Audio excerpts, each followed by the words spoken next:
My dear students, when a hydrogen atom is raised from the ground state to an excited state, ground stateலேருந்து excited ஸ்டேட்டுக்கு போகுது. அப்போ potential energy என்னாகும், kinetic energy என்னாகும்னு கேட்குறாங்க. சரி, இப்போ இங்கே ஒரு ஆப்ஜெக்ட் இருக்குது. இதை நான் மேலே கொண்டு போனால் என்ன ஆகும்? இதை விட்டுருங்க.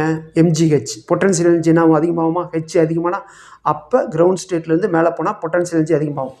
அப்போ பொட்டன்ஷியல் எனர்ஜி இன்க்ரீஸ். அப்போ இதுவும் வராது, இதுவும் வராது. அப்போ இந்த ரெண்டு ஆப்ஷனில் தான் பார்க்கணும். ஓகேங்களா? கைனடிக் எனர்ஜி என்ன ஆகும்?